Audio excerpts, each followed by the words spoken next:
As I prepared to return to my hometown to give birth, I was taken aback by my mother-in-law's smirk when I asked for her advice. "Why don't you just stay there forever? I don't want to see your freeloading face again," she said, her harsh words cutting deep. Though the sting of her insult lingered, I managed to respond calmly. "All right, take care then. I'm Michelle, a 32-year-old professional. My relationship with Kevin began 3 years ago at a party where our shared passion for music brought us together. After exchanging numbers, we started spending our evenings discussing everything from our favorite tunes to work challenges, usually over drinks at the local bar. Time with Kevin always flew by, and before long, we were officially a couple. I felt more content than ever, and our weekends together became the highlight of my week, driving me to work harder during the weekdays. Our bond served as a significant boost to my career, providing both support and motivation.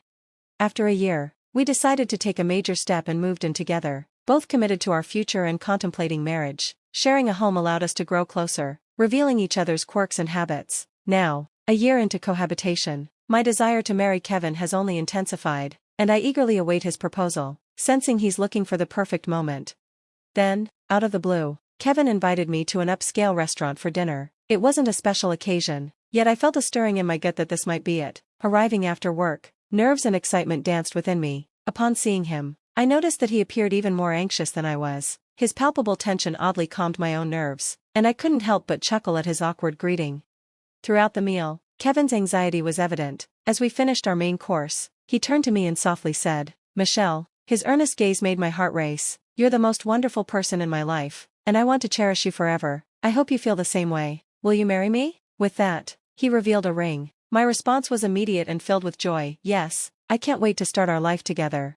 After our engagement, I was swept up in happiness, but reality quickly set in. We had to meet each other's families, organize gatherings, and plan our wedding. Balancing all this with our demanding jobs proved challenging, yet Kevin and I managed to carve out time to move our plans forward.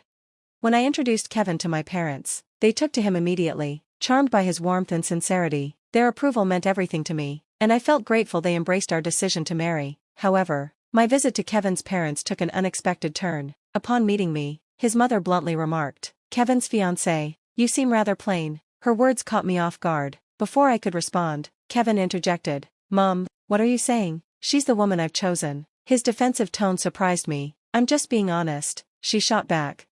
Kevin's father quickly stepped in, trying to defuse the situation. "Enough, Susan, that's uncalled for." Despite their efforts to stand up for me, I struggled to shake off the hurt her words had caused. Later, Kevin apologized, saying, "I'm sorry about my mom. She can be too straightforward. I've never liked it either." His honesty took me aback. "Don't let her comments get to you. If she crosses a line after we're married, just let me know. I'll handle it," he promised earnestly. His reassurance eased my worries.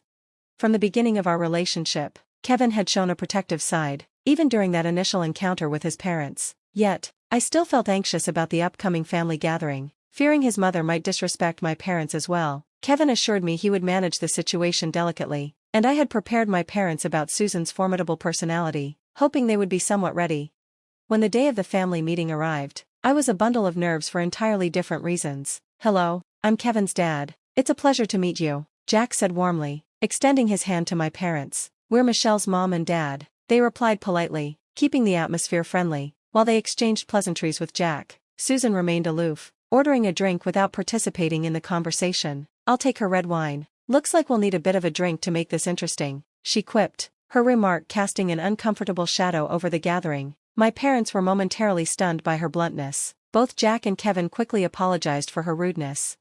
As dinner continued, my parents and Jack seemed to hit it off, engaging in pleasant conversation, while Susan remained mostly silent, focused on her meal. However, as the drinks flowed, she began interrupting rudely. "A government job may be stable, but the pay isn't anything to brag about. Kevin's marrying into such boring people," she blurted, her disruptive comments escalating throughout the evening. "If they have kids, they'll probably be just as dull," she added sharply, clearly crossing a line. "That's enough," Jack thundered, his voice thick with anger. "You need to leave now."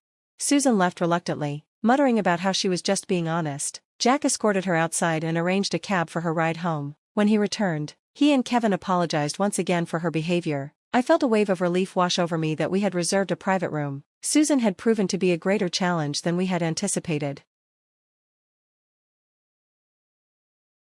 At our wedding, Susan was noticeably more reserved, likely influenced by Jack's stern warning to behave impeccably or face serious repercussions. He had even alluded to the possibility of divorce if she embarrassed them again. Thankfully, she managed to hold back her comments, allowing the ceremony to proceed flawlessly, much to my relief. With that, Kevin and I embarked on our married life with genuine enthusiasm. Our relationship was filled with joy, and we shared household responsibilities evenly, ensuring that neither of us felt overwhelmed. Kevin's exceptional cooking was a delightful bonus. On days when he came home late from work but still took on the role of chef, we would cook together, transforming our time in the kitchen into a shared joy.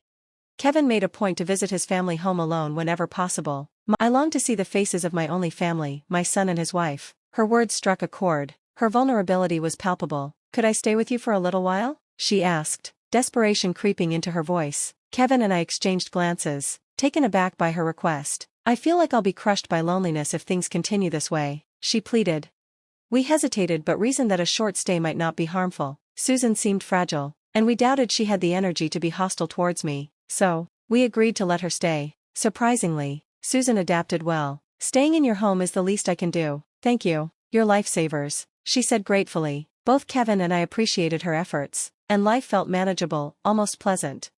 However, after about 5 months, Susan slowly began to revert to her old habits. One day, she casually remarked, "Michelle, aren't you planning to quit your job? Isn't it normal for wives to stop working?" I started to respond, "You've been working all this time," but her tone quickly grew harsher, signaling a return to her previous self. Turning to Kevin, I said, "Okay, we need to talk to Mom and suggest she consider moving back to her hometown."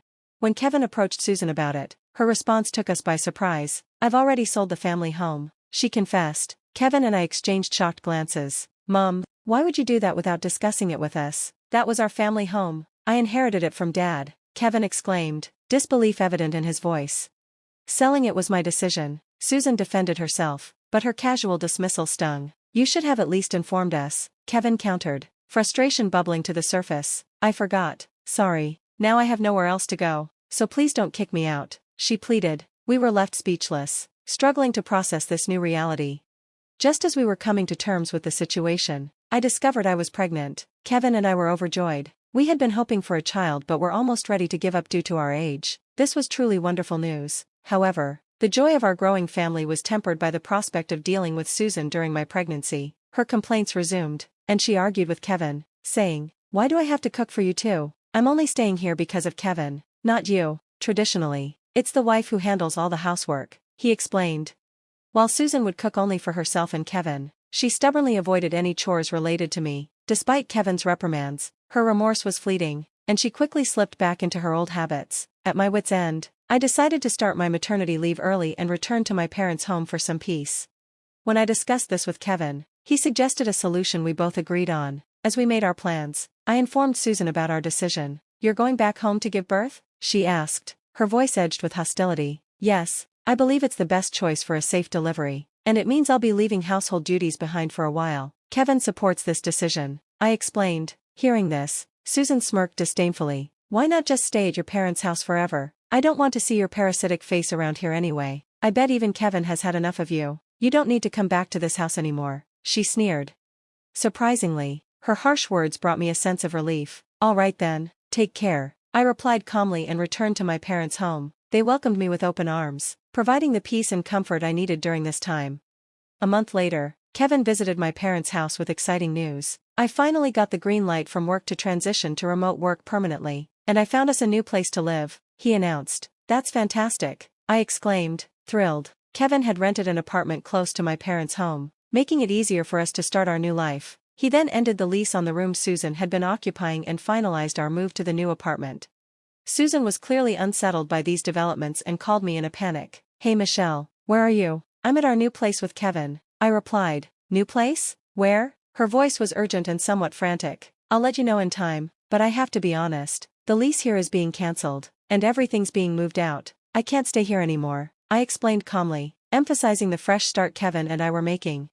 "Kevin said he's cutting ties with me. He doesn't want to talk to me anymore," she said, her voice cracking. "Yes, we're starting fresh somewhere else," I added, trying to convey the finality of our decision. "So you were just pretending to be nice to stay here, huh? This was your plan all along," she accused, misinterpreting my intentions. "Because you couldn't make any money from selling the house you got from Jack, right?" How did you find out? I asked, surprised that she knew. You were venting to the neighbors about how frustrated you were that the house your husband left had no value. Then suddenly it was up for sale. People just can't keep quiet about things like that. Give me Kevin back. I'm that kid's parent, so I have the right to live with him. As I've told you before, he doesn't want to see you, and I won't pressure him into something he's uncomfortable with. I replied calmly. Susan's temper flared at my words. Who do you think you are, acting all high and mighty when you're just a broke, freeloading plain wife? That's not a nice thing to say. But it's the truth, she snapped. Well, I doubt our paths will cross much in the future, so it doesn't concern me, I replied coolly. Just to clarify, alongside my full-time job, I have a side gig, and I actually earn more than Kevin, I added.